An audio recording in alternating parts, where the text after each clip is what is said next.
Hi നമസ്കാരം. ഇനി ഞാൻ വന്നിരിക്കുന്നത് നല്ലൊരു റീഫ്രഷിങ് കൂൾ ഡ്രിങ്കിൻ്റെ റെസിപ്പി ആയിട്ടാണ്. നല്ല സിമ്പിളായിട്ട് നമുക്ക് തയ്യാറാക്കി എടുക്കാവുന്നതും നല്ല സ്പെഷ്യൽ ഫ്ലേവർ ആയിട്ടുള്ള ഒരു ഡ്രിങ്കാണ്. അപ്പോൾ എല്ലാവരും തീർച്ചയായും ട്രൈ ചെയ്ത് നോക്കുക. നമുക്ക് വേഗം തന്നെ വീഡിയോയിലോട്ട് പോകാം. അപ്പോൾ ഈ ഒരു കൂൾ ഡ്രിങ്ക് തയ്യാറാക്കി എടുക്കുന്നതിന് നമുക്ക് ആവശ്യമായിട്ടുള്ളത് മാതളാണ്. അപ്പോൾ ഞാനൊരു 1/4 കപ്പ് മുഴുവനായിട്ട് തന്നെ മാതളം എടുത്തിട്ടുണ്ട്. ഇത് ഫ്രിഡ്ജിനകത്ത് വെച്ച് നല്ലതുപോലെ തണുപ്പിച്ചെടുത്തിട്ടുള്ളതാണ് കേട്ടോ. ഇനി നമുക്കിത് നന്നായിട്ടൊന്ന് അടിച്ചെടുക്കണം. ഇതിൻ്റെ ജ്യൂസ് നമുക്ക് ആവശ്യമായിട്ടുണ്ട്. അപ്പോൾ നന്നായിട്ട് അടിച്ചെടുത്തതിന് ശേഷം ഞാനിതൊന്ന് അരിച്ചെടുത്തിട്ട് കൂടിയുണ്ട്. അതിൻ്റെ കുരുവൊക്കെ ഉള്ളത് കൊണ്ട് ഒന്ന് അരിച്ചെടുത്ത് മാറ്റി വെച്ചിട്ടുള്ളതാണ്. ഇനി ഇത് റെഡിയാക്കി എടുക്കുന്നതിനായിട്ട് നമുക്ക് ആവശ്യമായിട്ടുള്ളത് ചെറുനാരങ്ങയാണ്.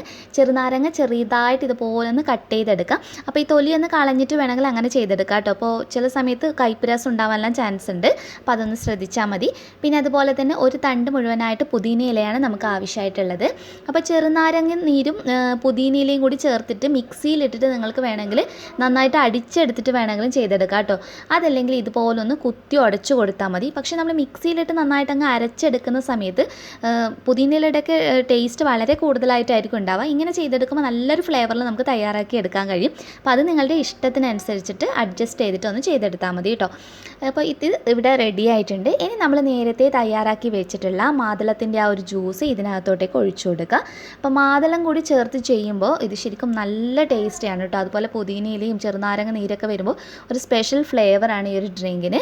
അപ്പോൾ ഇത് ചേർത്ത് കഴിഞ്ഞാൽ പിന്നെ നമുക്ക് ആവശ്യമായിട്ടുള്ളത് പഞ്ചസാര പാനിയാണ്. ഒരിത്തിരി പഞ്ചസാര വെള്ളവും ചേർത്ത് നന്നായി തിളപ്പിച്ച് ചൂടാറിയിട്ടുള്ളതാണ്. നന്നായിട്ട് തണുപ്പിച്ചെടുത്തതിന് ശേഷം മാത്രം ചേർത്ത് കൊടുക്കുക. ആവശ്യത്തിനുള്ള മധുരം വേണമെങ്കിൽ പഞ്ചസാരയായിട്ട് ചേർക്കുന്നതിനേക്കാളും നല്ലതാണ് ഇതുപോലെ പഞ്ചസാര പാനിയായിട്ട് ചേർത്ത് കൊടുക്കുമ്പോൾ. പിന്നെ ആവശ്യത്തിനുള്ള ഐസ് ക്യൂബ്സ് കൂടി നമുക്ക് ഇതിനകത്തോട്ടേക്ക് ചേർത്ത് കൊടുക്കാം. പിന്നെ നമ്മൾ ഇതിനകത്തോട്ടേക്ക് ആഡ് ചെയ്യുന്നത് സോഡയാണ്.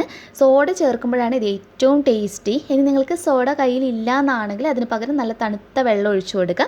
പക്ഷേ സോഡ ചേർത്ത് ചെയ്യുമ്പോൾ ടേസ്റ്റ് ശരിക്കും നല്ല ഡിഫറെൻ്റ് ആണ്. അതുപോലെ തന്നെ നല്ല ടേസ്റ്റ് കൂടുതലാണ് കേട്ടോ. അപ്പോൾ ഇത് ഗാർണിഷ് ചെയ്ത് എടുക്കുന്ന സമയത്ത് നമുക്ക് ഇതുപോലെ കുറച്ച് മാതളം വെച്ചിട്ട് ഗാർണിഷ് ചെയ്തെടുക്കാം. അതുപോലെ ഒരു ചെറിയ പീസ് പുതിനയില കൂടി ചേർത്ത് കൊടുക്കാവുന്നതാണ്. നല്ല ടേസ്റ്റാണ്. അപ്പോൾ എല്ലാവരും തീർച്ചയായും ട്രൈ ചെയ്ത് നോക്കിയിട്ട് നിങ്ങളുടെ അഭിപ്രായം അറിയിക്കാൻ മറക്കരുത്. ഇനിയും നല്ല നല്ല ഡിഷസുമായി നെക്സ്റ്റ് വീഡിയോയിൽ കാണാം. അതുവരെ ടേക്ക് കെയർ. Bye bye.